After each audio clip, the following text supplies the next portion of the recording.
All right, let's get into it. Today, we're going to unlock the psychological trap that is Harold Pinter's masterpiece, The Birthday Party. We're going to explore just how it manages to terrify audiences, not just on the stage, but on screen too. The whole thing really boils down to this one simple but deeply unsettling question. Pinter takes one of our most normal, most innocent rituals, a birthday party, and he twists it, turns it into an instrument of absolute terror. And right there, that's where you start to see his genius.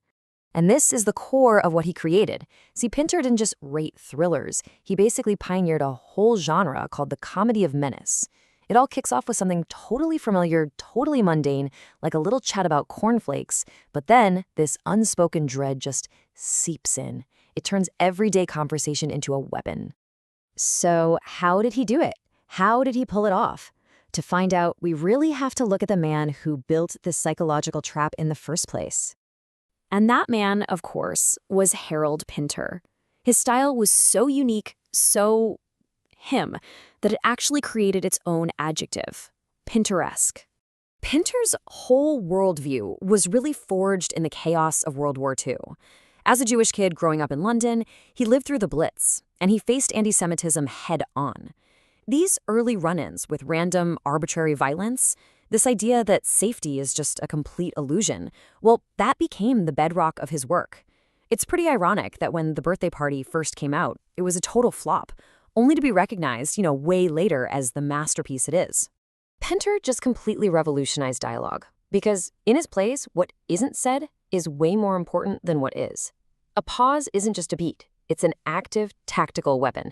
It's the sound of a character thinking, plotting their next verbal attack. But a silence? Oh, that's something else entirely. That's a total breakdown, a moment of pure crisis. And look, Pinter himself said it best. Language is basically a smokescreen. His characters use words not to connect with each other, but to hide, to evade, and to dominate the room. And that means the real action, the real terror, is happening underneath the words, in those perfectly calculated pauses and those bleak, empty silences. So, if all the dialogue is just a mask, what's the real threat hiding underneath it all? Let's peel back the layers and really decode the play's powerful allegory. The interpretation that's really stuck over the years is that this is a story about the individual versus the system. Stanley, he's the artist, the outsider who's kind of escaped society's grip. Goldberg and McCann, on the other hand, well, they're the polite, well-dressed agents of that very society, and they've been sent to drag him back into line to force him to conform. And this is how they do it. In the infamous interrogation scene, they just bombard Stanley with these nonsensical questions. It's not about finding anything out. It's about breaking him. This is pure psychological warfare, using absurd, contradictory language to just shatter his entire sense of reality and self. And the chilling part? It works. It absolutely works. By the end of the play, Stanley is completely broken. He's lost his voice, his rebellious clothes are gone, replaced by a dark, conformist suit. As they lead him away, the artist has been totally silenced, rehabilitated into just another cog in the machine. So how do you take this kind of stage-bound psychological terror and put it on screen? Well, in 1968, director William Friedkin did just that, and he made it absolutely visceral. Friedkin knew that film could do something the stage just couldn't. He doesn't just let you watch the menace, he makes you feel it. With these suffocating close-ups and this oppressive, kind of grimy visual style, he locks the audience right inside Stanley's collapsing psychological prison. The film also does this brilliant thing where it weaponizes everyday objects. The toy drum becomes a symbol of how they're treating Stanley like a child. The mirror shows us his fractured identity. And the newspaper? That's not just for reading. It's a shield of ignorance that gets violently torn apart, shattering any illusion of safety. Let's go back to that interrogation scene. On film, Friedkin attacks the senses. He uses these jarring, rapid-fire cuts, unsettling camera angles, and extreme close-ups of sweating faces and barking mouths. The camera itself becomes an instrument of torture, visually replicating the complete breakdown of Stanley's mind. And the terrifying game of blind man's buff is a total cinematic masterclass. One moment, the camera is right over the shoulders of the hunters, which makes us complicit in this chase. The next, it shifts to this high-angle, God's-eye view, looking down on Stanley like he's a trapped insect. He is completely powerless. There is no escape.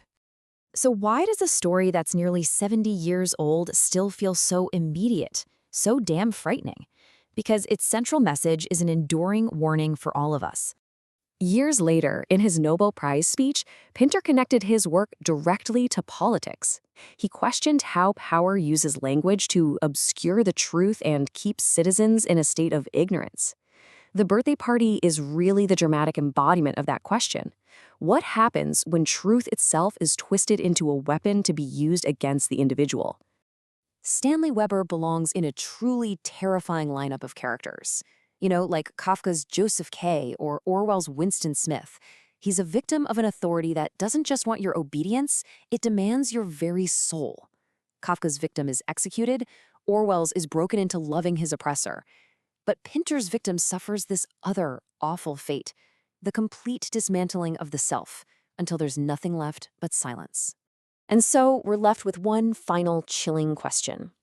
The play warns us that these polite, well-dressed figures can show up at any time to enforce a brutal conformity.